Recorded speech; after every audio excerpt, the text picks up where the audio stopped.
আমি তো রমজান মাসে দিনের বেলায় আমার স্ত্রীর সাথে মেলামেশা করে ফেলছি, একেবারে ফাইনাল মেলামেশা, আমার সিমেন আউট হয়ে গেছে বডি থেকে। এজন্য সে অস্থির হয়ে রাসূল সাল্লাল্লাহু আলাইহি ওয়াসাল্লামের কাছে আসলো, ইয়া রাসূলুল্লাহ আমি তো শেষ, আমারে বাঁচান, আমারে বাঁচান। কি হয়েছে? বলে দিনের বেলায় রমজানে স্ত্রীর সাথে মেলামেশা, ইন্টিমেসি নিষেধ, আমি তো ইন্টিমেসিতে চলে গেছি, আমার কি হবে, আমারে বাঁচান।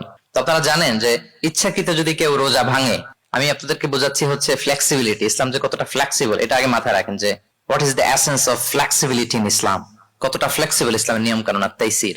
ইচ্ছা করে যদি কেউ রোজা ভাঙে, তার বিধান হচ্ছে তার কাজাও করতে হবে, কাফারাও দিতে হবে। কাজা মানে একটা রোজার জন্য আরেকটা রোজা, আর কাফারা হচ্ছে হয় তাকে একটা দাস আজাদ করতে হবে, অথবা তাকে 60টা রোজা রাখতে হবে টানা, অথবা 60 জন মিসকিনকে খাওয়াতে হবে। তো সে যখন এসে বললো ইয়া রাসূলুল্লাহ আমাকে বাঁচান, কি করবো আমি? রাসূল সাল্লাল্লাহু আলাইহি ওয়াসাল্লাম বলেন আচ্ছা ঠিক আছে, তুমি এই কাজ করে ফেলছো, তোমার তো পেনাল্টি হয়েছে। তো পেনাল্টি কি? তো বলে যে রাসূল সাল্লাল্লাহু আলাইহি ওয়াসাল্লাম বলেন যে তুমি একটা দাস আজাদ করে দাও। বলে ইয়া রাসূলুল্লাহ এই সক্ষমতা আমার নাই, আমি দাস আজাদ করবো কোত্থেকে? আচ্ছা এটা পারবা না, তো তাহলে টানা 60টা রোজা রাখো কাফারা হিসেবে, টানা 60 দিন রোজা রাখতে হবে, রমজান চলে যাওয়ার পরে 60 দিন রোজা, এটা রাখো। বলে ইয়া রাসূলুল্লাহ এটাও পারবো না, আমি টানা 60 দিন রোজা আমি রাখতে পারবো না। আচ্ছা এটাও যদি না পারো, তাহলে তুমি 60 জন মিসকিনকে খাবার খাইয়ে দাও। এবার সে বলে ইয়া রাসূলুল্লাহ খাবারও খাওয়াতে পারবো না আমি, এই সামর্থ্য নাই। কি বিপদ! দাস আজাদ এটাও পারবা না, টানা 60টা রোজা এটাও পারবা না, 60 জন মিসকিনকে খাবার দিবা তাও পারবা না। তো কি আর করা, বসো এক পাশে বসো। বসে আছেন, উনি অন্যান্য কাজ সারতেছেন। হঠাৎ এক ঝুড়ি খেজুর রাসূল সাল্লাল্লাহু আলাইহি ওয়াসাল্লামের কাছে আসলো, এক ঝুড়ি সাদাকার খেজুর। আসার পর রাসূল সাল্লাল্লাহু আলাইহি ওয়াসাল্লাম বললেন ওই লোকটা কই যে এই কাজ করে ফেলছে, তাকে নিয়ে আসা হলো। রাসূল সাল্লাল্লাহু আলাইহি ওয়াসাল্লাম বললেন যাও, দাসও আজাদ করতে পারবা না, 60টা রোজাও রাখতে পারবা না, 60 জন মিসকিনকে খাবারও দিতে পারবো না, তাহলে এক ঝুড়ি খেজুর আমার দরবারে আসছে, চ্যারিটির সাদাকার খেজুর, যাও এগুলো গরিবদের মাঝে বিতরণ করে দাও, তাসাদ্দাক বিহা ফিল মাদিনা, মদিনায় বিতরণ করে দাও। এবার সে বলে আলা আফকারা মিন্না ইয়া রাসূলুল্লাহ, ইয়া রাসূলুল্লাহ আমার চেয়ে গরিব কাউকে দিতে হবে? রাসূল সাল্লাল্লাহু আলাইহি ওয়াসাল্লাম বললেন হ্যাঁ গরিব কাউকে দিবা। বলতেছে এই পুরো মদিনাতে আমার চেয়ে গরিব আর কেউ নাই। কি বিপদ! তোমার চেয়ে গরিব আর কেউ নাই? বলতেছে আমি সবচাইতে মদিনায় গরিব। বলতেছে তাহলে কি আর করবা, যাও তুমিই খাও, নিয়ে যাও বাসায়, তুমি আর তোমার ফ্যামিলি সবাই মিলে এটা খাও। চিন্তা করেন, আসছিল পেনাল্টি দিতে, নিয়ে গেল এক ঝুড়ি, কথা বোঝা নাই, নিয়ে গেল এক ঝুড়ি খেজুর। দেখেন what is the flexibility of Islam, ইসলাম কতটা ফ্লেক্সিবল, মানুষের সুবিধা অসুবিধাকে ইসলাম কতটা গুরুত্ব দেয়। আমরা ইসলামকে বোঝানোর ক্ষেত্রে, এক্সপ্লেইন করার ক্ষেত্রে এগুলো মাথায় রাখি না। তাহলে ইসলামের এই যে ফ্লেক্সিবিলিটি যখন কোনো নন মুসলিম দেখে, এই হাদিস যদি কোনো নন মুসলিম পড়ে, আপনি বলেন সে কি আর অন্য ধর্মে থাকতে পারবে? যে একটা ধর্ম এত ফ্লেক্সিবল হয় কি করে, এত ফ্লেক্সিবল।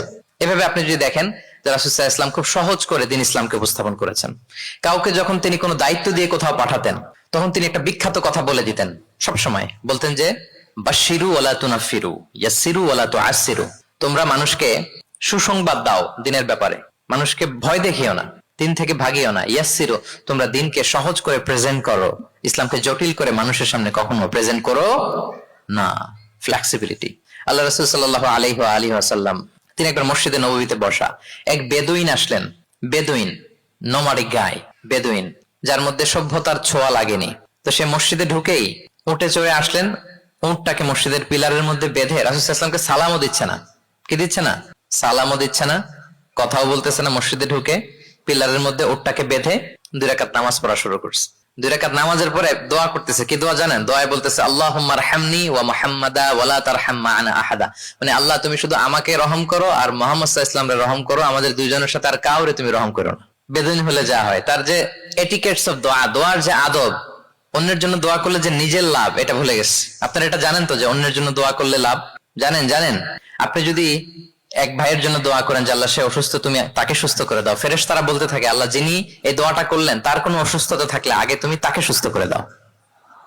ধরেন যে আপনার এক ভাই দারিদ্র্যের কষাঘাতে জর্জরিত, টাকা পয়সা না, আপনি দোয়া করলেন যে আল্লাহ আমার ভাইটা আর্থিক সমস্যায় আছে, তার আর্থিক সমস্যা দূর করে দাও।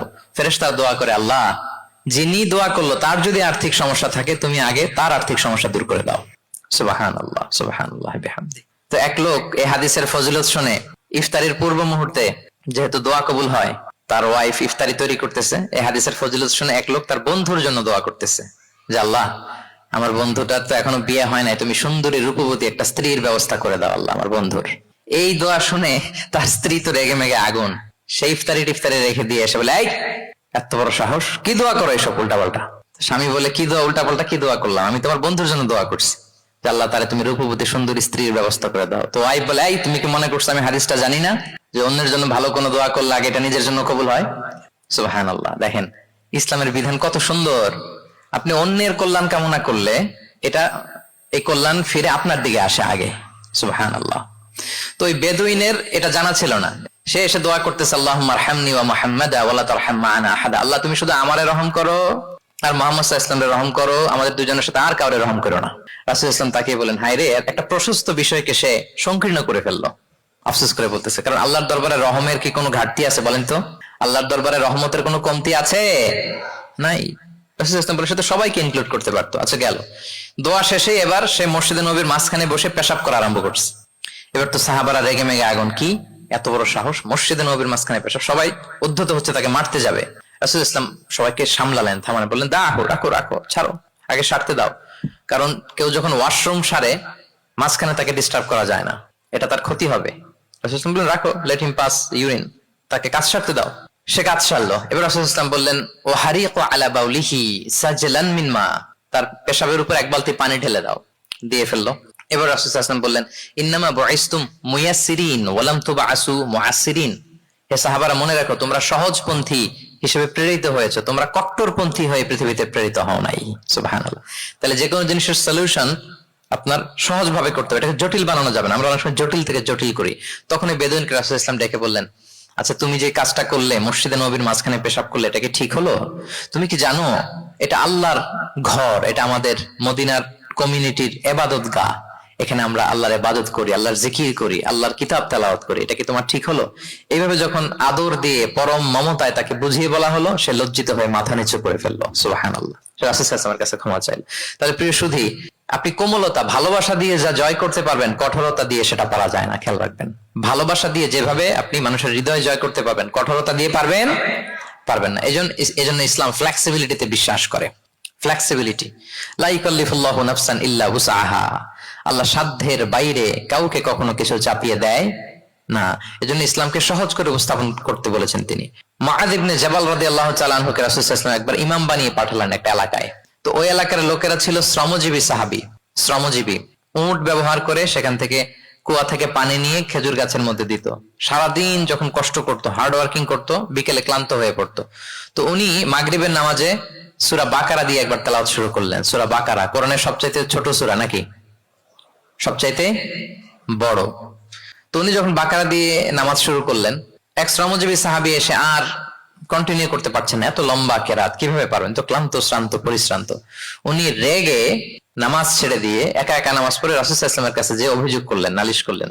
বললেন, ইয়া রাসূলুল্লাহ, দেখেন এমন একজনকে ইমাম করে আমাদের এলাকায় অ্যাসাইন করেছেন, উনি মাগরিবের নামাজে পড়তেছেন সূরা বাকারা, আর আমরা সবাই শ্রমজীবী, কৃষিজীবী মানুষ। রাসূল সাল্লাল্লাহু আলাইহি ওয়াসাল্লাম রেগে গেলেন। মুআয ইবনে জাবালকে ডেকে বললেন, মুআয আফাতানুন আনতা ইয়া মুআয, তুমি কি ফিতনা ছড়াচ্ছ সমাজে? তোমাকে পাঠিয়েছি কমিউনিটির ইউনিটি ধরে রাখার জন্য। আফাতানুন আনতা ইয়া মুআয, হে মুআয, তুমি কি সাব্বিহ ইসমা রাব্বিকাল আ'লা এই সূরা পারো না? ওয়াশ শামসি ওয়া দুহাহা এই সূরাটা পারো না? ওয়াদ দুহা ওয়াল লাইলি ইযা সাজা এটা মুখস্থ নাই? এই ছোট ছোট সূরাগুলো থাকতে তুমি বাকারা দিয়ে পড়তে গেলা কেন? সুবহানাল্লাহ, সুবহানাল্লাহ, আল্লাহু আকবার। দেখেন ইসলাম কতটা ফ্লেক্সিবিলিটিতে বিশ্বাসী। সহজ করে ইসলাম সবকিছু উপস্থাপন করে। এজন্য নন মুসলিমরা যখন দেখে যে ইসলামের মধ্যে এরকম ফ্লেক্সিবিলিটি আছে, তারা ইসলামের প্রতি আকৃষ্ট হয়। আলহামদুলিল্লাহ। আচ্ছা বলেন তো, বিয়েতে মহরানা দেয়া কি? সবাই বলুন। একজন বলছে ফরজ। সবাই বলুন, বিয়েতে মহরানা দেয়া কি?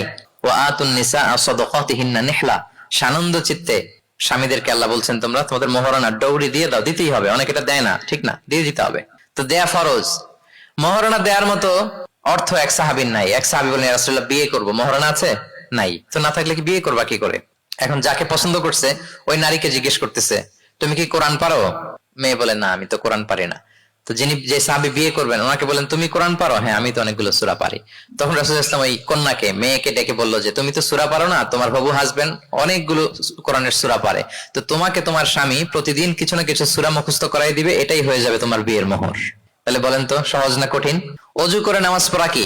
সবাই বলুন ফরজ। কিন্তু ধরেন ওযুর পানি নাই, তখন তায়াম্মুম করে পড়লেও কবুল করবে কে? আল কিয়াম ফিস সালাত, দাঁড়িয়ে নামাজ পড়া কি? ফরজ। দাঁড়াতে পারছেন না, বসে বসে পড়লে কবুল করবে কে? বসতেও পারেন না, শুয়ে পড়লেও কবুল করবে কে? তাহলে বলেন তো ইসলামের বিধান কি কঠিন না সহজ? ফ্লেক্সিবিলিটি আর তাইসির। ইসলামের এই ফিচারটার কারণে, এই বৈশিষ্ট্যের কারণে অমুসলিমরা ইসলামের প্রতি আকৃষ্ট হয়, যে ইসলামের বিধানগুলো এত ফ্লেক্সিবল, এটা হচ্ছে মূল বিধান, না হলে এটা, না হলে অপশন, না হলে এই অপশন। মানে সমাজের সাথে খাপ খাইয়ে নেয়ার মতো, সহজে মানুষ এটাকে এক্সিকিউট করার মতো সব বিধান আল্লাহ তাআলা রেখে দিয়েছেন। সুবহানাল্লাহ।